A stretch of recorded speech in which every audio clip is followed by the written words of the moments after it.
श्रद्धा मिश्रा जी मध्य प्रदेश से। जय राधे राधे। राधे राधे महाराज जी। महाराज जी प्रश्न में कोई त्रुटि हो तो क्षमा कीजिएगा। महाराज जी, ईश्वर पर अनन्य विश्वास तो बनता है, किंतु मन में संदेह उत्पन्न होने लगता है कि क्या मात्र ईश्वर के भरोसे सब कुछ छोड़ देने से जीवन सफल हो जाएगा। मन के संकल्प ऐसा कभी कोई उपदेश भी नहीं दिया गया। अब मनमानी सोच करो तो मन है, मन तो कितना गंदा सोचता है, अच्छा ही थोड़ी सोचता है। देखो जांच करो मन की, मन तो प्रपंची है, क्या क्या सोचता है, कितना गंदा सोचता है। उसकी सोच कोई सत्य है क्या?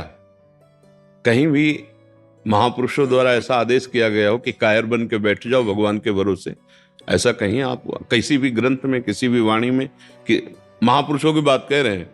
जिसको ज्ञान नहीं वो कुछ भी बोले, उसकी बात का महत्व नहीं है।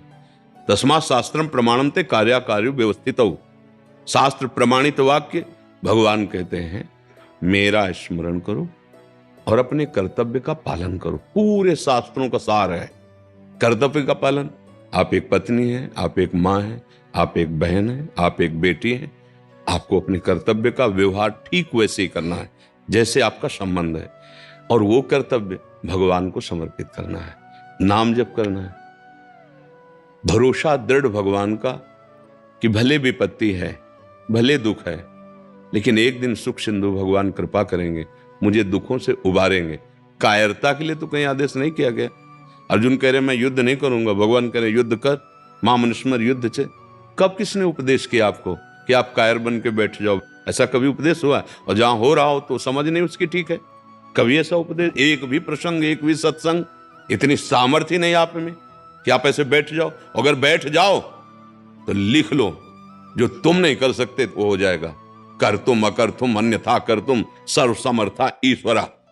पर ऐसा कभी आदेश नहीं हुआ है, ऐसा किसी को नहीं कहा जा सकता, ऐसा कोई नहीं कर सकता। तुम ऐसे बैठ जाओ तो अंदर बंद हो जाएगा क्या सिस्टम? वो कार्य करता रहेगा। तो शरीर से भले ऐसे बैठे हो, पर कार्य तो मन कर रहा है ना। क्रिया रहित हुए कहां? क्रिया रहित तो कैसे? प्रकृति जबरदस्ती, सोच लगेगी, लघु शंका लगेगी, ये क्रियाएं होंगी, भूख लगेगी, प्यास लगेगी, ये क्रियाएं होंगी। तुम रोक पाओगे क्या? तुम्हारे बस की बात है, ये यहां से उठा के नहीं रख पाओ। अगर हरि का बल ना हो तो इतनी सामर्थ्य नहीं तुम्हारी। तो बस इसीलिए भरोसा उसकी सामर्थ्य का रखो। जो तुम्हें सामर्थ्य मिली, कर्तव्य मिला है, उसको करो और नाम जप करो।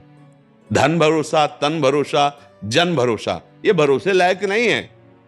जिनके तुम भरोसे वो मरण धर्मा है, उसका भी मन है, वो धोखा दे सकता है, लेकिन हम उसके भरोसे हैं। वही हमारा प्रीतम है, वो सर्व सामर्थ्यशाली है और वो सर्वत्र है, सर्वत्र है, सर्वशक्तिमान है, सर्वज्ञ है। इसलिए भरोसा उसका रखो। कर्तव्य अपना जो मिला है आपका वो करो। आप कहीं भी ऐसा उपदेश हुआ हो कि हाँ ये तो वैरागी महापुरुषों की बात है कि अब हाथ उठाया और निकल पड़े आपके भरोसे, तो चक्रवर्ती सम्राट का वैभव भी उनको घास लगता है जो ऐसे समर्पित हो गए।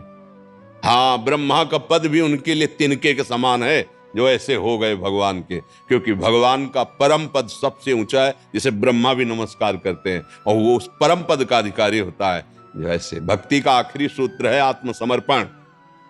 आखिरी है आत्मसमर्पण। श्रवणम कीर्तनम स्मरणम विष्णुपाद सेवनम अर्चनम बंदनम दास्यम सख्य आत्म निवेदनम। ये छोटी मोटी बात है, पूरा भार रख दिया प्रभु के चरणों में। उनको भी कहते हैं अनन्यस चिंतयन्तो माम। उनको भी कह रहे कि चिंतन मेरा अनन्य होना चाहिए, आपका भरोसा मेरा रखो। योगक्षेमम वहाम्यहम्। बस कर्मण्येवाधिकारस्ते मा फलेषु कदाचन। केवल कर्म पर अधिकार रख, अपने कर्तव्य को कर, फल की चिंता मत कर। मैं हूं योगक्षेमम वहाम्यहम्। यह है भरोसा, यह है भरोसा। कायरता भरोसा नहीं है। और अगर आप प्रवृत्ति मार्ग के नहीं, निवृत्ति मार्ग के हैं। एक संत भगवान एक जगह उपदेश कर रहे थे कि यदि भगवान का दृढ़ भरोसा है तो तुम भूखे नहीं रह सकते, तुम दुख में नहीं रह सकते, तुम्हें परमानंद की अनुभूति होगी।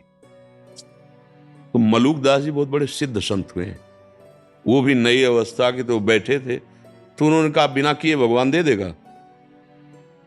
जैसे प्रश्न बिना किए दे देगा, तो उन्होंने देखा आरत अधिकारी जब पावे गूढ़ तत्व न साधु। अलग अलग एक ही प्रश्न के 100 उपदेश हो सकते हैं अधिकारानुसार। वही प्रश्न है, जैसे एक ही बुखार है पर अलग अलग उसकी दवा। बुखार शब्द में कितने बुखार हैं, ऐसे ही इस प्रश्न में कितनी स्थिति आपकी, कौन से भाव के आप हो। तो देखा ये तो महापुरुष हैं, उन्होंने अपने तो उनका पक्का भरोसा रखो, बिना किए। बोले हम खाए ना तो भगवान खवा देंगे, बोले पक्का खवा देंगे, विश्वास करो। वो उठे, गांव की तरफ चले तो कई बीघे ज्वार का खेत होता है ना, ज्वार लंबी लंबी, उसके बीच में एक बरगद का पेड़ था। उसमें जाकर ऊपर बैठ के देखते हैं भगवान कैसे पवाता है। दृढ़ भरोसा, संत वचन झूठे नहीं होते। पर हमारा प्रश्न है कि क्या बिना किए बिना खाए भगवान खवा देगा? तो पक्का खवा देगा। संत ने कहा देखते हैं उनको। शाम तक बैठे रहे तो उस समय घोड़ों से राजकर्मचारी राजा लोग चलते थे। तो एक राजकुमार अपने निजी अंग सेवियों के साथ ऐसे भ्रमण के लिए निकला था। तो उसको बहुत सुंदर वटवृक्ष दिखाई दिया, बड़ा और सघन छाया। बोला चलो इसके नीचे जो हम लोग भोजन लाए ना बैठ के पाते हैं। सब सोने की थाल, वो तो राजकुमार है ना, तत्काल व्यवस्था की गई, वस्त्र बिछाया गया उनके ऊपर, थाल सब अच्छे अच्छे पदार्थ सब रखे गए। अंगरक्षक खड़े थे। इतने में देखा कुछ घोड़ों की टाप और सुनाई दे रहे। तो उन्होंने देखा तो उनका ये तो 10 लोग हैं। बोले राजकुमार से कहा भागना पड़ेगा क्योंकि 10 लोग आ रहे हैं, हत्या कर देंगे अगर पता चलेगा कि आप राजकुमार, इतने सैनिक हमारे साथ है नहीं। भोजन वहीं, थाल वहीं, भाग गए। और वो 10 ही थे। वो लोग आए, भोजन ने सब देखा। बोले हम समझ गए प्लानिंग क्या थी, ये लोग आएंगे खाएंगे और मर जाएंगे। वो आदमी है यहाँ जिसने भोजन रखा है, हम लोग कोई ऐसे मंदबुद्धि के थोड़ी है, सब जान जाते हैं। आपस में कहे ढूंढो, यहाँ वो है जिसने भोजन रखा है।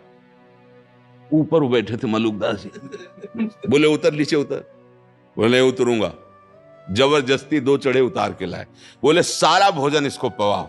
ये हम लोगों को मारना चाहता ना, पूरा भोजन पवाओ।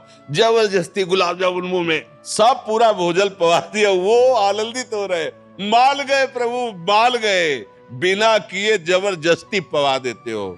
अजगर करे न चाकरी, पंछी करे न काम, दास मलुका कह गए सबके दाता। बहुत बड़े महापुरुष हुए हैं, बहुत बड़े तभी कहा ना कोई छोटी मोटी स्थिति है, पर अपने लोगों को भगवान ने कर्तव्य करने का आदेश किया। सबकी स्थिति थोड़ी है कि भगवान के भरोसे इस तरह पूर्ण आत्मसमर्पण कर दे। तो इसलिए अपने कर्तव्य का अपनी स्थिति के अनुसार पालन करे तो ये स्थिति आ जाती है कि वो देख पाता है कि मैं करता नहीं हूं। वो अंदर से देख पाता है। जब अहम समर्पित हो जाता है तो जैसे कठपुतली है ना, वो नाचती है नचाने वाले के अनुसार, ऐसे भगवान शिव कह रहे हैं उमा दारू जो सित की नाई, सब ही नचावत राम गोसाई। भगवान कठपुतली की तरह अपनी माया से सारे विश्व को नचा रहे हैं। तो वो अहं जब समर्पित हो जाता है तब वो भगवत प्राप्त महापुरुष हो जाता है। जब तक अहंकार रहता है तो फिर भोग भोगना पड़ता है, जो भी शुभ अशुभ कर्म होते हैं। अवश्य में वो भोक्तव्यम कृतम कर्म शुभाशुभ।